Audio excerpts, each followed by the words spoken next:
കേരളത്തിന്റെ തനത് വരുമാനം നികുതിയും നികുതിയേതരവും 54,988 കോടിയിൽ നിന്നും 1,03,240 കോടിയായി വർദ്ധിക്കുകയാണ്.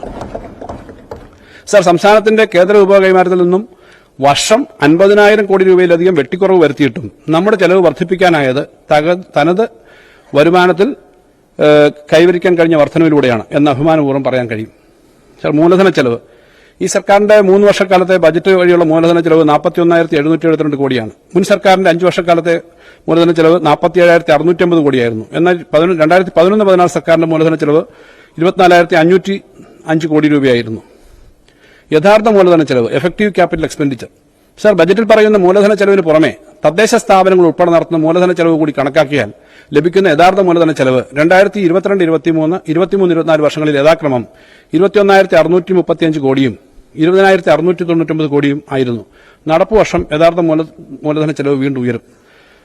സർ, ധനകമ്മിയും റവന്യൂ കമ്മിയും കടവാരവും നാം കുറച്ചത് വികസനക്ഷേമ ചെലവുകൾ വെട്ടിക്കുറച്ചുകൊണ്ടല്ല, സർക്കാരിന്റെ ചെലവുകളിൽ വലിയ വർധനമാണ് ഉണ്ടായത്. ധനസ്ഥിതിയിൽ ഭാവിയിൽ മെച്ചപ്പെടും എന്ന് പറയുന്ന ഒരു കാരണം മുൻകാല ബാധ്യതകൾ വലിയ തോതിൽ കൊടുത്തു തീർക്കാൻ കഴിഞ്ഞു എന്നുള്ളതാണ്.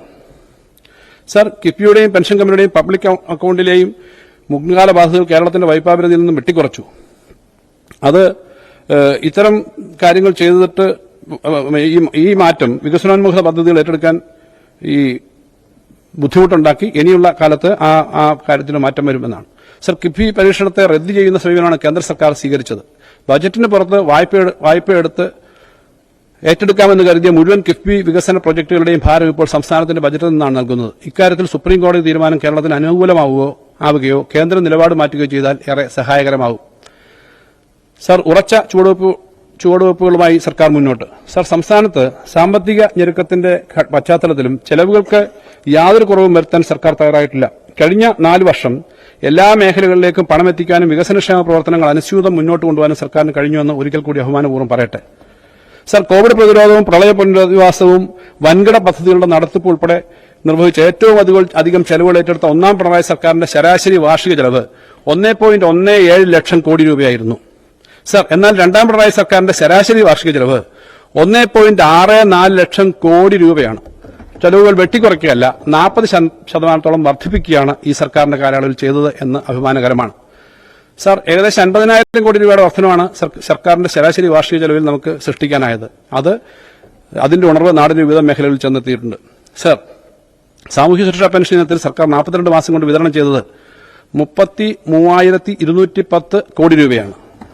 ഉമ്മൻചാണ്ടി സർക്കാരിന്റെ കാലത്തെ കുടിശ്ശിക ഉൾപ്പെടെ ഒന്നാം പിണറായി സർക്കാർ 60 മാസം കൊണ്ട് വിതരണം ചെയ്തത് 35,089 കോടി രൂപയായിരുന്നു. രണ്ടാം പിണറായി സർക്കാർ 5 വർഷം പൂർത്തിയാക്കുമ്പോൾ ചുരുങ്ങിയത് 50,000 കോടി രൂപയെങ്കിലും ക്ഷേമ പെൻഷനായി നൽകും. ക്ഷേമ പെൻഷൻ ചിലരെങ്കിലും തെറ്റായി കൈപ്പറ്റുന്നുണ്ട് എന്നുള്ള ഒരു പ്രശ്നം ഉയർന്നു വന്നിട്ടുണ്ട്. ഇത് അനുവദിക്കാൻ കഴിയില്ല. തദ്ദേശ തലത്തിൽ സോഷ്യൽ ഓഡിറ്റ് നടത്തി അനർഹരായവരെ ഒഴിവാക്കാൻ നടപടി സ്വീകരിക്കും. സർ, 2011-14 സർക്കാരിന്റെ 5 വർഷക്കാലം സാമൂഹ്യ സുരക്ഷാ പെൻഷനായി വിതരണം ചെയ്തത് 10,700 കോടി രൂപയുടെ 5 ഇരട്ടിയോളം വരും ഇപ്പോൾ ചെലവാക്കിക്കൊണ്ടിരിക്കുന്നത്.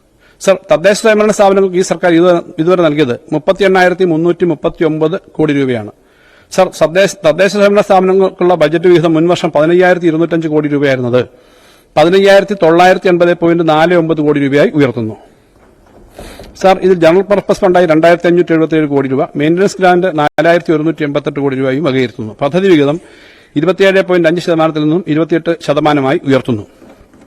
സർ, സംസ്ഥാനത്തെ 4,27,736 ഭവനരഹിതർക്ക് ലൈഫ് പദ്ധതി വഴി വീട് വെച്ച് നൽകി. 1,11,306 വീടുകൾ പൂർത്തീകരണ ഘട്ടത്തിലാണ്. അതായത് 5,39,042 കുടുംബങ്ങളാണ് സർ അടച്ചുറപ്പുള്ള ഭവനങ്ങളുടെ ഉടമയാകുന്നത്. സർ, പട്ടികജാതിയിൽപ്പെട്ട 1,11,996 പേർക്കും പട്ടികവർഗത്തിൽപ്പെട്ട 43,332 പേർക്കും ലൈഫ് പദ്ധതിയിലൂടെ വീട് നൽകി. സർ, ലൈഫ് പദ്ധതിക്കായി 2016-17 മുതൽ നൽകിയത് 18,000 കോടിയിലധികം രൂപയാണ്. സർ, 2025-26 ലൈഫ് പദ്ധതിയിലൂടെ കുറഞ്ഞത് 1 ലക്ഷം വീടുകൾ പൂർത്തിയാക്കും. സർ, 25-26 സാമ്പത്തിക വർഷം ലൈഫ് പദ്ധതിക്കായി 1,160 കോടി രൂപ വകയിരുത്തുന്നു. സർ, രാജ്യത്ത് കഴിഞ്ഞ 3 വർഷമായി ഏറ്റവും കൂടുതൽ സൌജന്യ ചികിത്സ നൽകുന്ന സംസ്ഥാനം കേരളമാണ്. 3.5 വർഷം കൊണ്ട് 25.17 ലക്ഷം ആകെ 6,788 കോടിയുടെ സൌജന്യ ചികിത്സയാണ് സർ ഈ സർക്കാർ നടപ്പിലാക്കിയത്. സർ, ആരോഗ്യ മേഖലയിലായ പദ്ധതികൾക്കായി ഈ സർക്കാർ ഇതിനകം ചെലവഴിച്ചത് 38,126 കോടി രൂപയാണ്. സർ, 25-26 വർഷം ആരോഗ്യ മേഖലയ്ക്ക് 10,431.73 കോടി രൂപ വകയിരുത്തുകയാണ് സർ. സർ, സംസ്ഥാനത്തെ 42 ലക്ഷം കുടുംബങ്ങൾക്ക് പ്രതിവർഷം 5 ലക്ഷം രൂപ വരെ സൌജന്യ ചികിത്സ നൽകുന്ന കാരുണ്യ ആരോഗ്യ സുരക്ഷാ പദ്ധതിക്ക് ഈ സർക്കാർ ഇതിനകം നൽകിയത് 3967.3 കോടി രൂപയാണ്. പ്രതിവർഷം 1300 കോടിയിലധികമാണ് സർ.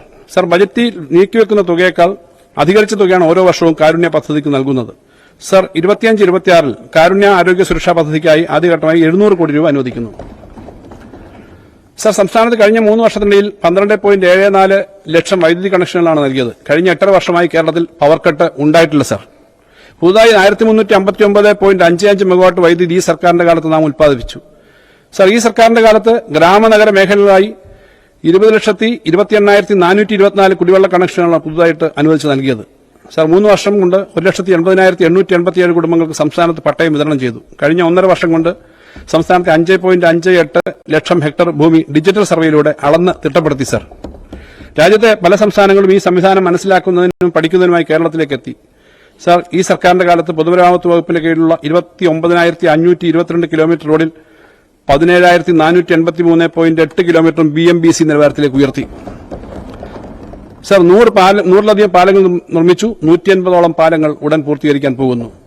സർ, 2025-26 വർഷത്തിൽ സംസ്ഥാനത്തെ പൊതുമരാമത്ത് റോഡുകൾക്കും പാലങ്ങൾക്കുമായി 3061 കോടി രൂപ വകയിരുത്തുന്നു. കിഫ്ബിയും റീബിൽഡ് കേരളയും വഴി നടക്കുന്ന നിർമ്മാണ പ്രവർത്തനങ്ങൾക്ക് പുറമെയാണിത്. സർ, ഈ സർക്കാരിന്റെ കാലത്ത് 5,04,830 പേർക്ക് പുതിയ റേഷൻ കാർഡുകൾ അനുവദിച്ചു. KSRTCക്ക് 3.5 വർഷം കൊണ്ട് ഈ സർക്കാർ നൽകിയത് 6,965 കോടി രൂപയാണ്.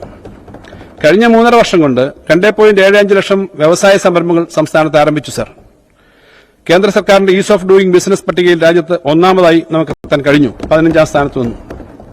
സർ, പട്ടികജാതി പട്ടികവർഗ പിന്നോക്ക വിഭാഗ ന്യൂനപക്ഷ വിഭാഗ വിദ്യാർത്ഥികളുടെ വിവിധ സ്കോളർഷിപ്പുകൾ നൽകാൻ ഈ സർക്കാർ ചെലവഴിച്ചത് 3,821 കോടി രൂപയാണ്.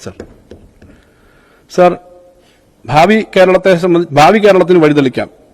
സർ, 1-2 പിണറായി സർക്കാരുകൾ ഏറ്റെടുക്കുകയും നടപ്പാക്കുകയും ചെയ്ത പ്രവർത്തനങ്ങൾ കേരളത്തിന്റെ ചരിത്രത്തിൽ സമാനതകളില്ലാത്തതാണ്. നവകേരളം സൃഷ്ടിക്കുക എന്ന ഇടതുപക്ഷ ജനാധിപത്യ മുന്നണിയുടെ പ്രഖ്യാപിതമായ ലക്ഷ്യം സാക്ഷാത്കരിക്കാനുള്ള നിരവധി നടപടികൾ ഈ സർക്കാർ കൈക്കൊണ്ടു. വികസന രംഗത്തും ക്ഷേമരംഗത്തും വൈജ്ഞാനിക മേഖലയിലും ഏറെ മുന്നോട്ട് പോകാൻ നമുക്ക് കഴിഞ്ഞു.